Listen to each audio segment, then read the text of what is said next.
Na Escola Bíblica Dominical de hoje nós vamos estudar a lição de número 11, o reinado de Ezequias.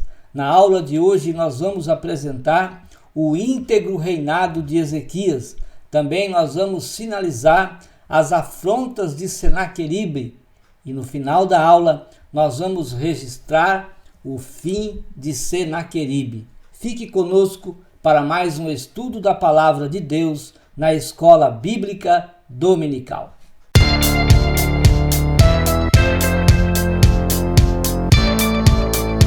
Que a graça e a paz de nosso Senhor e Salvador Jesus Cristo seja sobre a sua vida. É com muito prazer, com muita alegria e satisfação que mais uma vez nós estamos aqui para juntos estudarmos a Palavra de Deus na Escola Bíblica Dominical. Quero pedir para você se subscrever no meu canal. Visite também o nosso site www.moldado.com, é o endereço do site. No site você pode encontrar os slides que lá estão e fazer o seu download gratuitamente para dar a sua aula da Escola Bíblica Dominical. Seja bem-vindo para mais um estudo da Palavra do Senhor. Hoje nós vamos estudar a lição de número 11, o reinado de Ezequias. Na aula passada nós terminamos e concluímos ali o estudo sobre o reino de Israel, o reino do norte, o reino dividido. E o reino do norte desapareceu com a invasão dos assírios no ano 722 a.C. Hoje nós vamos falar sobre o reinado de Ezequias, que foi um rei de Judá, um rei de Jerusalém. E antes nós queremos aqui ver o textual da nossa lição, que está no segundo livro de Reis, capítulo 18, versículo 5. No Senhor Deus de Israel confiou, de maneira que depois dele não houve seu semelhante entre todos os reis de Judá, nem entre os que foram antes dele. Nós vemos aqui que Ezequias confiou no Senhor mais do que todos os reis de Judá, mais do que todos os reis que passaram por Jerusalém. Ezequias foi um grande rei, foi um rei de exemplo, de modo que depois de Ezequias e antes de Ezequias não houve rei melhor do que ele, que mais agradou a ele. Veja que nem mesmo Davi, o rei segundo o coração de Deus, foi melhor do que o rei Ezequias. Com certeza, o rei Ezequias também foi um rei segundo o coração de Deus. Deus sempre ouve e guarda os sinceros de coração, que o obedecem e procuram agradá-lo. Deus sempre ouve aqueles que são sinceros. Com certeza, Ezequias foi um rei sincero e na sua sinceridade como governo de Jerusalém, ele agradou a Deus. Como ele obedecia ao Senhor, guardando e colocando em prática os mandamentos dados a Moisés, Deus se agradou também de Ezequias. Ele foi obediente ao Senhor, colocou em prática a palavra de Deus. A nossa leitura bíblica em classe está no segundo livro de Reis, capítulo 18, versículos 1 a 3, também versículos 13, 28, 29, também o capítulo 19 de 2 Reis, versículo 1, também os versículos de 5 a 7, os versículos 15, 16, 20 e 21. Sabemos que a história do rei Ezequias está em 3 livros da Bíblia Sagrada. Nos livros de Reis, nós encontramos a história de Ezequias dos capítulos 18 ao capítulo 20. No segundo livro das Crônicas, nós encontramos a história de Ezequias no capítulo 29 até o capítulo 32, no segundo livro das Crônicas. Também nós encontramos a história de Ezequias no livro de Isaías, capítulos 36 até o capítulo 39. Portanto, nós vamos estudar a história deste grande rei de Judá, o rei Ezequias. Mas quem era o rei Ezequias? Ezequias era filho de Acaz. A sua mãe se chamava Abi ou Abia, filha de Zacarias. Acaz, o pai de Ezequias, também foi o rei, mas um rei ímpio. Antes de Ezequias, governou seu pai Acaz. Acaz promoveu em Jerusalém a idolatria. Acaz fechou as portas do templo, construiu altares aos deuses estranhos, a deuses de nações vizinhas, porque ele fazia alianças com as nações vizinhas, com nações inimigas de Israel, e construiu em Jerusalém altares para os seus deuses e levava o povo a essa idolatria extravagante, onde o povo adorava estátuas, adorava deuses que não era o Deus de Israel. Então ele construiu nos altos, nas colinas, debaixo de todas as árvores frondosas, imitando as abominações das nações que Deus havia expulsado diante dos israelitas. Mas Acaz procurava trazer de volta essas nações para Jerusalém, colocando ali os seus deuses, os seus altares, e levando também o povo de Israel à idolatria. Acaz chegou a sacrificar o seu próprio filho a deuses estranhos. Veja que Ezequias viu, participou, estava lá, o seu próprio irmão sendo sacrificado aos ídolos, a deuses estranhos. Ezequias teve esse mau exemplo de um pai que não adorava a Deus, que não glorificava a Deus, que não servia a Deus, ao contrário, confrontava a Deus com os seus pecados, confrontava a Deus com sua idolatria, levando Deus à ira. Nesse ambiente foi que Ezequias foi criado. Acaz juntou também todos os objetos do templo sagrado e quebrou-os todos. Mandou fechar as portas do templo de Deus e constituiu altares em todas as esquinas de Jerusalém. Como já dissemos, construiu altares nos altos em todas as cidades para queimar incenso aos deuses estrangeiros, provocando assim a ira de Deus. Ezequias começou a reinar com 25 anos de idade e 29 anos ele reinou em Jerusalém.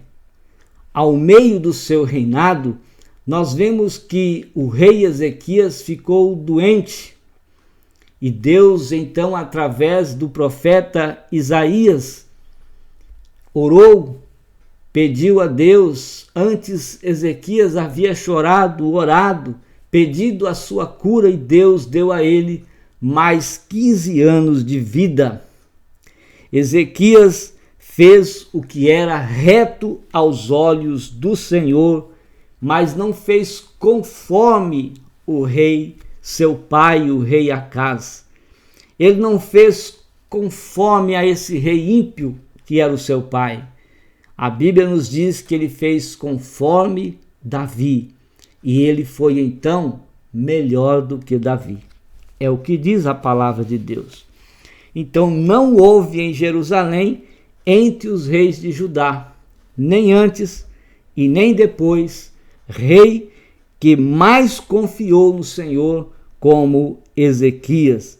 Ele não se apartou do Senhor, guardou os mandamentos dados por Deus a Moisés e assumiu o trono.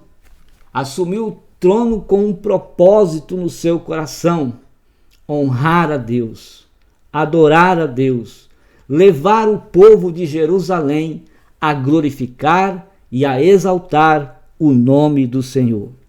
Vemos que Ezequias, ao assumir o trono, ele vai então abrir as portas do templo, vai purificar o templo, vai constituir novamente os sacerdotes e os levitas ao ministério.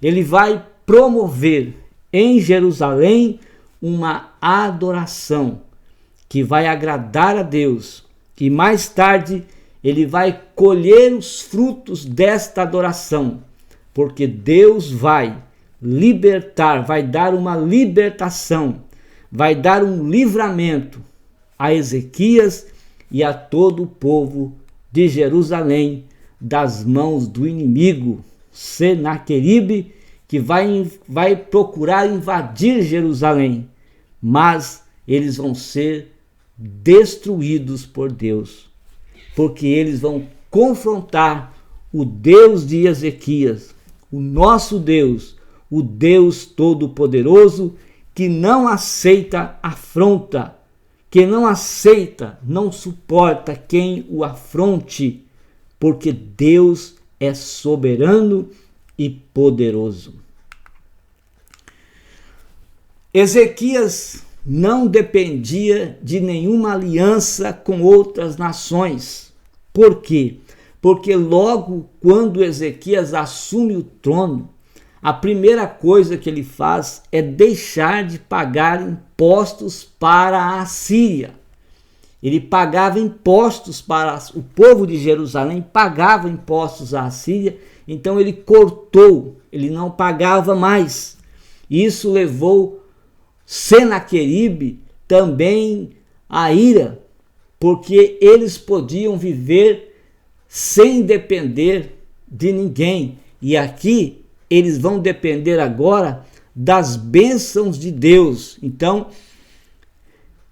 Deus era suficiente para eles. Eles não necessitavam de alianças com outros povos, assim como fez os reis seus antecessores. Ezequias não se apartou do caminho do Senhor e por isso esteve sempre a bênção de Deus na sua vida. O modo como Deus foi com Ezequias, libertando ele de Senaqueribe, foi um sinal da sua grande fé. Ezequias colocou em prática a fé que ele tinha no Deus Todo-Poderoso. Também Ezequias foi fiel a Deus e colocou essa fidelidade em prática também, agindo com justiça em todo o tempo. Ezequias foi um rei justo, sincero e que agradou o Senhor. A comunhão do rei Ezequias com Deus atraiu bênçãos para a vida de Ezequias, e assim acontece também conosco. Quando nós temos comunhão com Deus, atraímos bênçãos para a nossa vida, atraímos vitórias para a nossa vida. Dia a dia o Senhor nos abençoa. Isso vai depender também que nós coloquemos a nossa fé em prática, que nós venhamos a sermos fiéis a Deus e sejamos justos em toda a nossa maneira de viver, em toda a nossa vida diária, colocando sempre fé, vivendo fiel e sendo justos. Deus nos dá a vitória. O reinado de Ezequias foi um dos melhores de Judá. Ele fez importantes reformas no culto e também na adoração a Deus. A partir da destruição dos ídolos de Judá, Ezequias reestruturou todo o sistema religioso, o que culminou num grande avivamento para o povo de Deus em Jerusalém. Quando ele tomou posse do governo, Judá estava tomado pela idolatria, mas Ezequias limpou, purificou, tirou as imundícias que estava no templo, quebrou os altares a deuses estranhos que estavam em Jerusalém, e o povo então foi vivificado, voltando a uma vida normal de espiritualidade, de comunhão para com Deus. Então o que acontece? O verdadeiro avivamento começa com um verdadeiro culto a Deus. Todas as pessoas avivadas cultuam a Deus de uma forma verdadeira, honesta, santa, e agrada a Deus, que abençoa aqueles que assim o fazem. Essa adoração, esse culto verdadeiro a Deus, ele deve emanar, ele deve sair de dentro de nós e chegar então ao coração de Deus, à habitação de Deus, e Deus então recebe a nossa adoração como sacrifício suave e nos abençoa de uma forma toda poderosa. O primeiro tópico da nossa lição diz que fala sobre o justo reinado de Ezequias, e diz que Ezequias, no primeiro item, foi um rei reformista. Ezequias restaurou a vida espiritual do povo de Deus em Jerusalém, quando ele reuniu os sacerdotes, reuniu também os levitas e propôs aos sacerdotes e aos levitas fazerem uma aliança com Deus, fazerem um concerto com Deus, chegarem-se perante Deus, pedirem perdão dos seus pecados, arrependendo-se de todo o mal que havia causado a Deus e ao povo. Esta aliança incluiria uma reforma. Essa reforma foi uma reforma radical. Essa reforma implicava mudar o comportamento. Os sacerdotes e os levitas deveriam mudar o seu comportamento. Não deveriam ser como eles vinham sendo, desagradando a Deus, desonrando a Deus, promovendo ao povo idolatria. Eles deveriam mudar essa maneira de viver e passarem a viver uma vida de adoração a Deus. E a sua espiritualidade, não só a espiritualidade dos sacerdotes e dos levitas, mas a espiritualidade do povo seria também restaurada por Deus. Veja o que diz Ezequias no livro de 2 Crônicas 29:5. Escutem-me, levitas, consagrem-se agora e consagrem também o templo do Senhor, o Deus dos seus antepassados. Retirem tudo que é impuro do santuário. Então, para que eles vivessem uma vida em comunhão com Deus e tivessem as bênçãos de Deus, eles deveriam purificar o templo e viverem uma vida santa, uma vida de adoração a Deus.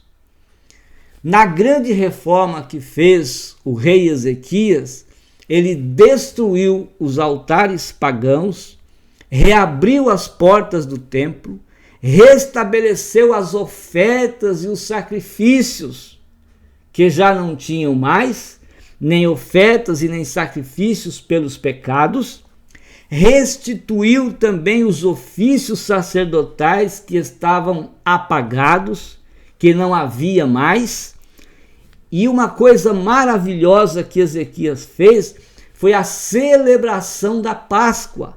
Por que a celebração da Páscoa? A celebração da Páscoa trazia em memória do povo de Deus a libertação do povo de Israel no Egito, feita por Moisés. O povo com certeza celebraria a Páscoa, memorizando, lembrando-se que Deus, o Deus Todo-Poderoso, havia libertado, tirado da escravidão do Egito o povo de Israel, o seu povo, os seus pais, os seus antepassados. E eles lembrariam então disto. Não é assim que acontece quando nós participamos da Santa Ceia do Senhor?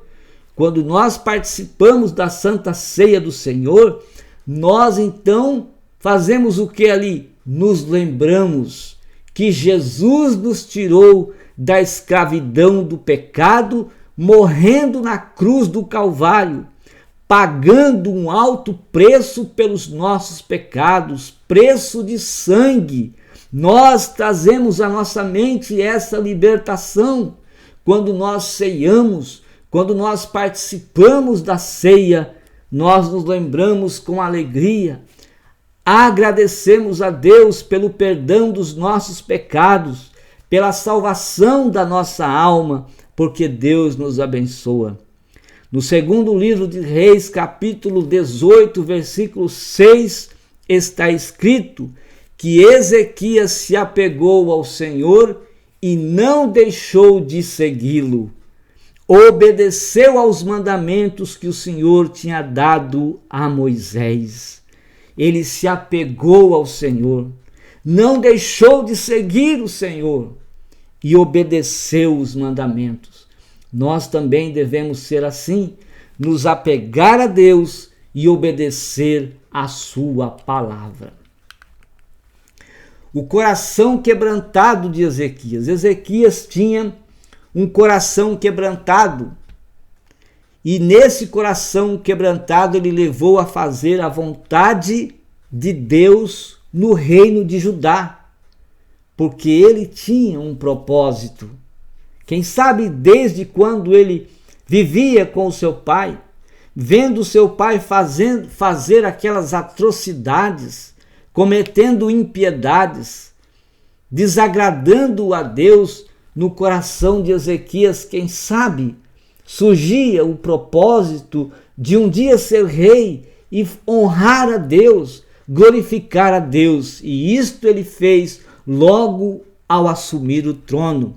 Ele reuniu os sacerdotes e levitas e toda a liderança de Judá para reconhecerem a pecaminosidade do povo de Israel e levarem então o povo de Israel a se arrependerem dos seus pecados e voltarem a adorar o Senhor.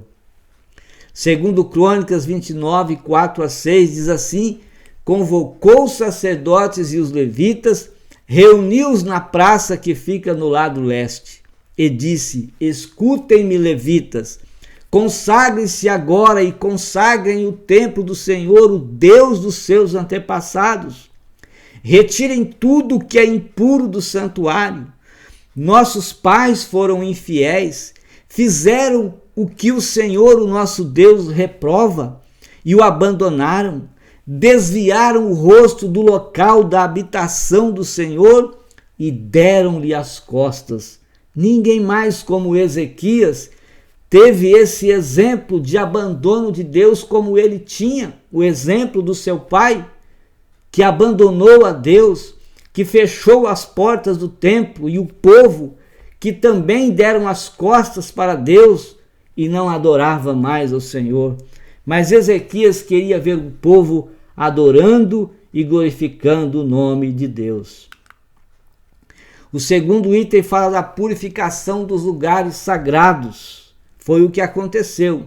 Após a convocação de Ezequias, os sacerdotes e os levitas se reuniram e se prontificaram a purificar e santificar a casa de Deus. Isto está no livro de 2 Crônicas, capítulo 29, versículos 3 a 5. Então, o que aconteceu? Eles se reuniram, purificaram a casa do Senhor, limparam tudo que havia de imundo ali no templo, tanto fisicamente fizeram uma limpeza física, como uma limpeza também espiritual. Por quê? Porque havia ali objetos que pertenciam a ídolos, estatuetas, enfim, ídolos. Também havia ali coisas que eram sagradas a Deus, que a casa havia quebrado. Então eles limparam, tiraram tudo que não pertenciam a Deus, e aquilo que pertencia a Deus ele ficou. Enfim, eles arrumaram a casa de Deus. No tempo da graça, os crentes são a casa do Senhor, porque Deus não habita em casa feita por mãos de homens. Deus quer habitar no homem, em nós. Deus quer morar na nossa vida, mas o nosso interior precisa estar limpo. A nossa mente precisa ser uma mente consagrada a Deus. Os nossos pensamentos precisam também agradar a Deus. Paulo disse para nós pensarmos nas coisas que são de cima e não nas coisas que são da terra. O nosso coração precisa louvar a Deus. A nossa alma precisa ser grata a Deus. Nós precisamos ser o templo de Deus aqui na terra e nos comportar como cristãos verdadeiros, para que o mundo veja em nós a luz de Deus brilhando na nossa vida. Avivamento é o ato de se avivar. Foi o que houve depois dessa limpeza, depois dessa purificação, depois dessa consagração. O povo ficou avivado. Quando há mudança de vida, quando há purificação, há também renovo, há também avivamento. Então, avivamento é o ato também de se tornar mais vivo, mais ativo, mais intenso, mais despertado. Na vida cristã, chamamos isso de renovo espiritual. O avivamento espiritual, então, consiste em um reforço da fé. A nossa fé, ela é reforçada quando nós buscamos a presença de Deus, quando nós buscamos ao Senhor, quando nós nos prontificamos a louvar a Deus. A nossa fé é reforçada, é fortalecida, e nós então vencemos as lutas, os problemas e as dificuldades que advém sobre nós. O terceiro item fala da adoração nacional. Foi quando Ezequias vai convidar agora toda a cidade, todos os líderes que pertenciam ali à cidade de Jerusalém. Vai convidar também os levitas e os sacerdotes para irem à casa do Senhor. Segundo Crônicas 29 e 20, então o rei Ezequias se levantou de madrugada, reuniu os líderes da cidade e subiu à casa do Senhor. Eles foram lá na casa de Deus oferecer sacrifícios de reconciliação de todo o povo de Israel. Esse sacrifício era oferecido para todo o povo, para uma reconciliação geral do povo de Israel. O rei, seus assessores e toda a congregação de Israel se prostraram diante do Senhor e louvaram a Deus. Segundo Crônicas 29, 28 e 29 nos diz: e toda a congregação se prostrou quando entoavam o canto. Os levitas começaram a cantar, começaram a entoar cantos, as trombetas também foram tocadas. Tudo isto até o holocausto se acabar. E acabando de oferecer o sacrifício, então, o rei e todos quantos com ele se achavam se prostraram e adoraram a Deus. Como é maravilhoso e quantas vitórias tem quando o governo de uma nação se prostra diante de Deus, reconhecendo que Deus é Deus Todo-Poderoso, é o Deus soberano, Criador dos céus e da terra. E a Bíblia nos diz que bem-aventurada é a nação cujo Deus é o Senhor.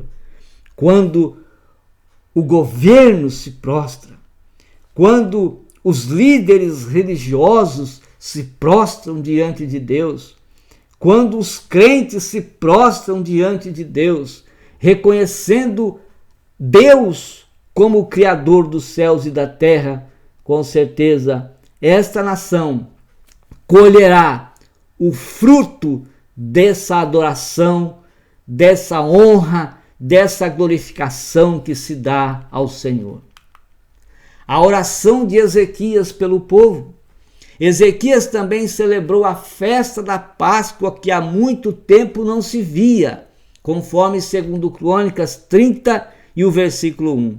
Depois disso, Ezequias enviou mensageiros por todo Israel e Judá, escreveu também cartas a Efraim e a Manassés para que viessem à casa do Senhor em Jerusalém para celebrarem a Páscoa ao Senhor Deus de Israel. Após a festa, Ezequias e os sacerdotes e os levitas oraram pela cura e pela santificação do povo. Veja que Ezequias faz um convite não só a todo Judá, mas também a algumas tribos do reino do norte que estavam espalhadas, que estavam esquecidas, para que viessem também a Jerusalém celebrarem a Páscoa. E todos ali se reuniram para celebrarem a Páscoa ao Senhor. Segundo Crônicas 30, 26 e 27. E houve grande alegria em Jerusalém, porque desde os dias de Salomão, filho de Davi, rei de Israel, tal não houve em Jerusalém. Então os sacerdotes e os levitas se levantaram e abençoaram o povo, e a sua voz foi ouvida, porque a sua oração chegou até a habitação de Deus, até os céus. Então, a celebração da Páscoa, já há mais ou menos 200 anos, não tinha sido mais celebrada, desde o tempo da inauguração do templo de Salomão, mas agora celebrada a Páscoa novamente. O povo se alegrou, Deus também se alegrou e manifestou a sua glória naquele lugar, de forma que eles se alegraram com a presença de Deus ali no templo em Jerusalém.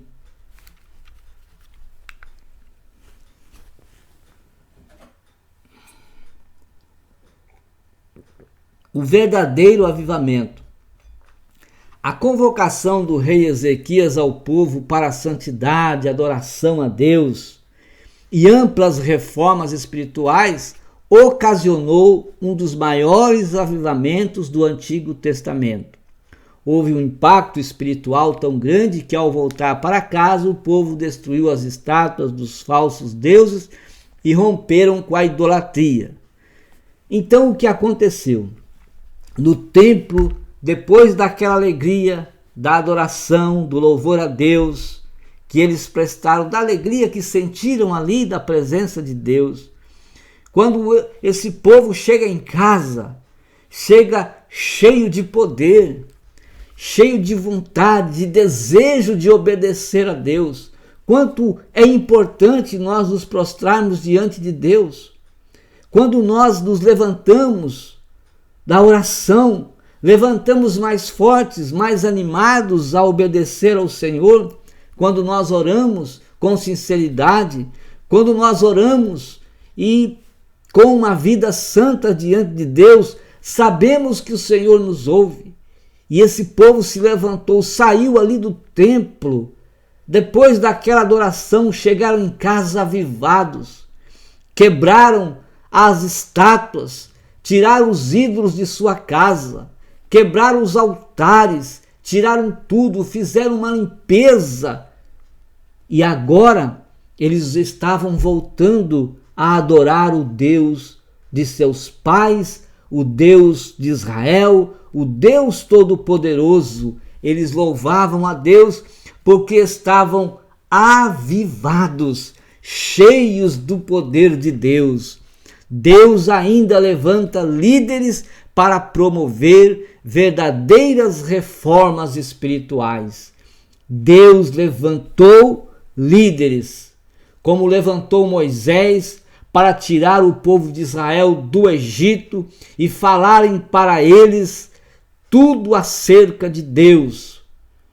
Deus levanta homens como Josué, que se animou a conquistar as terras que foram prometidas para eles, levando o povo a se animarem e a guerrearem e trabalharem por aquilo que Deus havia os prometido. Deus levanta líderes também para promover um avivamento espiritual nos dias de hoje. Deus continua levantando homens assim e com certeza há de levantar ainda muito mais obreiros, trabalhadores, para que promovam um avivamento espiritual no mundo, e muitos voltarão a servir a Deus com uma vida avivada. O verdadeiro avivamento então começa com a oração, e a oração leva o povo a mudarem de vida. A oração ou muda a vida do povo, ou muda as coisas, mas sempre há uma mudança, porque mudando as coisas, depois a vida também vai mudar. Então vamos orar, vamos buscar a presença de Deus, para que tenhamos uma vida ainda mais mudada, uma vida mais santa que agrade ao Senhor Deus Todo-Poderoso. Senaqueribe agora vai invadir a Judá. O que nós pensamos? Nós pensamos assim, ora, agora que eu sirvo a Deus, que eu vou à igreja, que eu jejuo, que eu dizimo, que eu tenho uma vida espiritual feliz na presença de Deus, com certeza não vou ter mais problemas, não vou ter mais dificuldades, mas não é isso que acontece. Depois que Ezequias arrumou Jerusalém, colocou o povo para adorar a Deus, limpou o templo, colocou os sacerdotes e os levitas a continuarem o seu trabalho ministerial na casa do Senhor, agora vem o inimigo. O diabo, ele não gosta de ver as pessoas alegres. Ele veio para roubar a alegria das pessoas. Ele veio também para matar a vida espiritual das pessoas. Ele veio para tirar a vida espiritual do povo de Deus. Ele não quer ver o povo salvo. O diabo não quer ver as pessoas felizes, não querem ver as pessoas alegres, não quer ver as pessoas salvas para irem para o céu. E Senaqueribe, agora ele vai ameaçar Ezequias de várias formas. Ele enviou primeiramente lá os seus auxiliares, como Rabsaque, e nós vamos ver aqui que aconteceu uma guerra ideológica no capítulo 29, do livro de 2 Crônicas, nós vamos ver uma guerra ideológica. Por quê? Porque Rabsaque, auxiliar de Senaqueribe, vai entrar em contato com os administradores de Judá, os auxiliares do rei Ezequias, e vai dizer para que eles digam a Ezequias. Então o administrador de Judá vai falar o que Rabsaque disse para dizer a ele. Depois o Ezequias vai enviar os seus auxiliares para Isaías, filho de Amós, mas ele também vai orar enquanto eles vão lá falar para Isaías. Então nós vemos aqui que está Ezequias agora e Isaías que vão orar. Deus vai dar uma resposta, porque as orações de Ezequias e de Isaías vão chegar a Deus e Deus vai dar uma resposta para Ezequias. Vai dar uma resposta a Ezequias através de Isaías. Porém, aí Deus vai dar a resposta e vai dizer para Isaías dizer a Ezequias para ficar tranquilo. É como se Deus estivesse falando com Senaqueribe e dizendo assim: porém o teu assentar e o teu sair e o teu entrar e o teu furor, Senaqueribe, contra mim, eu o sei. Está no segundo livro de Reis, capítulo 19 e o versículo 27. Depois o versículo 28 está assim: portanto porei o meu anzol no teu nariz, o meu freio nos teus lábios, e te farei voltar pelo caminho onde vieste. No versículo 32 está escrito: portanto assim diz o Senhor acerca do rei da Assíria: não entrará nesta cidade, nem lançará nela flecha alguma, Senaqueribe. Pelo caminho por onde você veio, você vai voltar, Senaqueribe. Porém, nessa cidade não entrará, diz o Senhor. Então, nós vamos ver que o Ezequias vai ficar confortado, vai ficar consolado com a resposta de Deus. Mas Ezequias, ele estava preparado. O propósito de Senaqueribe era intimidar Ezequias afrontando Deus, porque ele foi afrontar Deus através do rei, através de Ezequias. Ele estava afrontando a Deus. No livro de 2 Crônicas 32 e 15 está escrito: agora, pois, não vos engane, Ezequias, nem vos incite assim, nem lhes deis crédito, porque nenhum Deus de nação alguma, nem de reino algum, pode livrar o seu povo da minha mão, nem da mão de meus pais, quanto menos vos poderá livrar o vosso Deus da minha mão. Senaqueribe estava dizendo: olha, não existe nenhum Deus para livrar vocês. Nós somos mais poderosos. Nós vencemos nações no Oriente. Nós somos temidos pelas nações. Nós somos o império forte, não é o seu Deus que vai nos livrar. Ele estava afrontando Deus. Mas o rei Ezequias não estava assim tão despreparado como pensava o Senaqueribe. Mas ele também tinha os seus homens armados. Ele estava preparado espiritualmente, porque ele tinha implantado a reforma espiritual, a restauração ao culto e à adoração a Deus, mas ele também havia preparado homens de guerra que guardasse o povo e também preparado armas. Veja o que diz 2 Crônicas 32, versículos 5 e 6.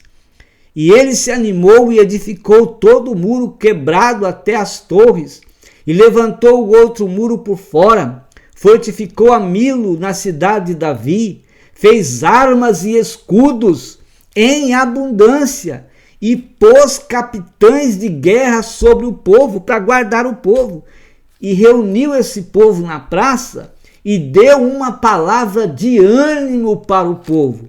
O povo estava animado. mesmo sabendo que o exército da Síria vinham para intimidar e até para invadir a Jerusalém. Mas não ficou só nisso, porque Deus vai ouvir a oração de Ezequias, porque houve um temor em Ezequias, como houve um temor também em toda a cidade, porque a Assíria era um exército cruel.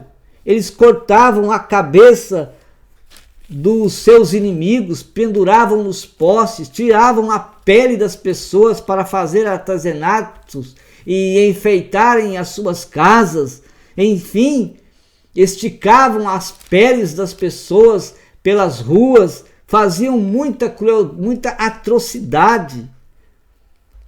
Era a forma deles tratarem, deles vencerem, deles levarem às suas nações inimigas o temor. Ezequias e o povo de Jerusalém também temeram, mas Ezequias tinha fé no Senhor. Ele disse para o povo: vocês não temam, porque vem aí uma força humana, um braço de carne, mas nós temos o Senhor nosso Deus conosco. Nós temos conosco o Deus soberano, que é o maior, que é mais poderoso. Ele nos dará a vitória sobre esse exército. E o povo acreditou, se animou com a palavra de Ezequias. Então as ameaças dos assírios pasmaram Ezequias. O medo se espalhou por toda a corte de Judá.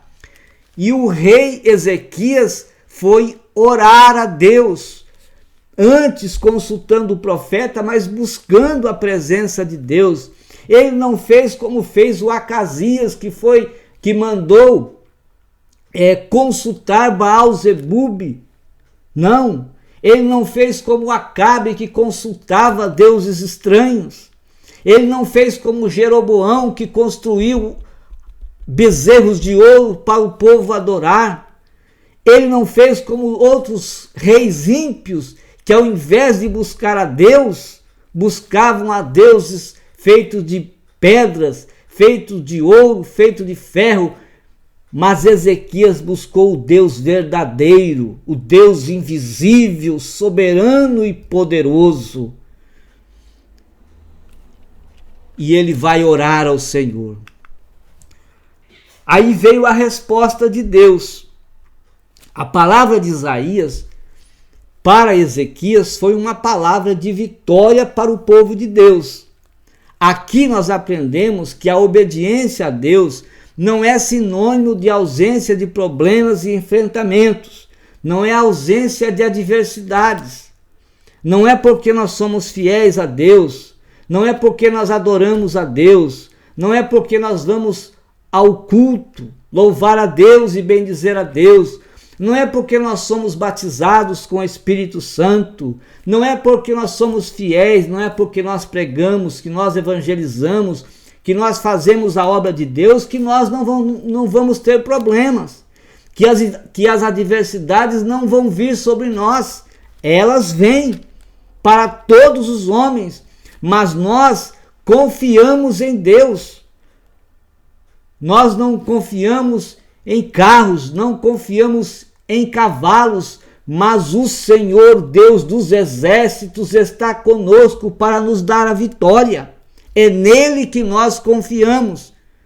A mão protetora de Deus nunca nos deixa desamparado, porque nós louvamos a Deus, mesmo em meio às adversidades, mesmo em meio aos problemas e às dificuldades, nós estamos ali chorando, mas adorando, chorando, mas glorificando, chorando, mas exaltando, sentindo dores, angústias e aflições como Jesus sentiu na cruz, mas sabendo que Deus está conosco. Isaías 37, 5-7 diz: e os servos do rei Ezequias foram ter com Isaías, e Isaías lhe disse: assim direis a vosso Senhor, assim diz o Senhor, não temas à vista das palavras que ouviste, com as quais os servos do rei da Síria me blasfemaram. Eis que porei nele um espírito, e ele ouvirá um rumor, e voltará para a sua terra, e falo-ei cair morto a espada na sua terra. Então, o terceiro tópico da nossa lição fala sobre a oração do rei e o livramento que Deus deu ao rei Ezequias e também à nação de Jerusalém. A oração confiante de Ezequias para intensificar ainda mais sua estratégia do medo. O rei assírio enviou cartas e essas cartas foram apresentadas para Deus através de Ezequias, que levou essas cartas intimidadoras para o templo e apresentou elas ao Senhor. E o Senhor deu resposta para o rei Ezequias, que daria a vitória para ele. A mensagem exigia a rendição de Jerusalém. Senaqueribe queria que Jerusalém se rendesse, mas não lutassem. Mas o rei de Judá apresentou essas cartas diante do Senhor dos Exércitos e orou fervorosamente, e Deus deu a vitória para o rei Ezequias e para o povo de Judá. Nessa oração, Ezequias agradeceu primeiramente a Deus por tudo que Deus havia feito ali e declarou a soberania de Deus, dizendo que Deus era tudo e que Deus, ele poderia todas as coisas. E apresentando essas afrontas de Senaqueribe, pediu a Deus que o livrasse daquele rei ímpio que estava tentando invadir Jerusalém. Deus usou então o profeta Isaías. O profeta Isaías levou ao rei Ezequias uma mensagem que confortou. Isaías levou uma mensagem ao rei Ezequias e essa mensagem confortou o rei, mostrando que Deus estava com ele. O Senhor disse que tinha ouvido as orações do rei a respeito do atrevimento de Senaqueribe. Deus disse: eu conheço o seu assentar, eu sei o seu sair e o seu entrar, eu conheço também o seu furor, a sua ira diante de mim. Mas você não vai entrar nessa cidade, você não vai lançar flechas nessa cidade. Pelo caminho que você entrou, você vai voltar, e na sua terra você vai morrer.